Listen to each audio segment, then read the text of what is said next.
everyone, this is Sasipur Cosmetics.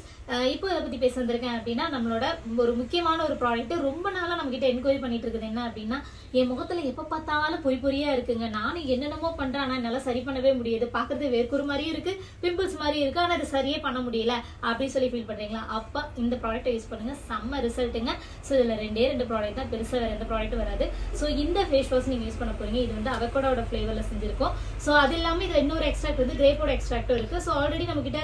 Grey face wash DD face wash எல்லாம் பாத்துக்கிட்டீங்க இதே மாதிரி தான் இருக்கும் சோ வந்துட்டு இதை எப்படி யூஸ் பண்ணணும் அப்படின்னா டெய்லி நைட்டு தூங்க போறதுக்கு முன்னாடி நல்லா முகத்தை கழுவிட்டு இது வந்து பாத்தீங்க அப்படின்னா உங்களுக்கு கிரீம் டைப்ல இருக்கும் சோ பர்டிகுலரா எந்த இடத்துல உங்களுக்கு அந்த பிரச்சனை அந்த பொரியா இருக்கு இல்லையா அந்த இடத்துல மட்டும் லைட்டா அப்ளை பண்ணிட்டு ஓவர் நைட் விட்டுருங்க மார்னிங் எந்திரிச்சு அகைன் வாஷ் பண்ணிருங்க சோ இதை யூஸ் பண்றதுக்கு முன்னாடி ஃபேஸ் வாஷ் பண்றது ஐஸ் கியூப் வச்சு மசாஜ் பண்ணிட்டு இதை யூஸ் பண்ணீங்கன்னா இன்னும் நல்ல ரிசல்ட் இருக்கும் ஒருவேளை நம்மளோட டே நைட் கிரீம் யூஸ் பண்ணிட்டு இருக்கீங்க எனக்கு பர்டிகுலரா ஒரு சில இடத்துல மட்டும் இந்த மாதிரி பிரச்சனை வந்துட்டு போயிட்டு இருக்கு அப்படின்னா அந்த இடத்துல நீங்க யூஸ் பண்ணிக்கலாம் ஃபுல் ஃபேஸ் வேண்டாம் சோ இத பத்தின டீடைல்ஸ் உங்களுக்கு தெரியணும் அப்படின்னா Sasipur Cosmetics Sasi161 and Sasipur Cosmetics shop இந்த மூணு ஐடியில வந்துட்டு மொபைல் நம்பர் 4 நம்பர் கொடுத்திருக்கேன் அதுல ஏதாவது நம்பருக்கு கான்டாக்ட் பண்ணுங்க வாட்ஸ்அப்ல ரிப்ளை பண்ண லேட் ஆகுது அப்படின்னா வெயிட் பண்ணி பார்த்துட்டு ஒரு 2 டேஸ் வந்து another நம்பர்ல கம்யூனிகேட் பண்ணுங்க அண்ட் மறக்காம Sasi161 அப்படிங்கிற எங்களோட யூடியூப் சேனலை சப்ஸ்கிரைப் பண்ணிக்கோங்க அதுல நிறைய வீடியோஸ் நான் போட்டுட்டு இருக்கேன் சோ அதே மாதிரி பெல் ஐகானை கிளிக் பண்ணிக்கோங்க அப்பதான் நான் டெய்லி போடுற வீடியோஸ் உங்களுக்கு ரீச் ஆகிட்டே இருக்கும் Thank you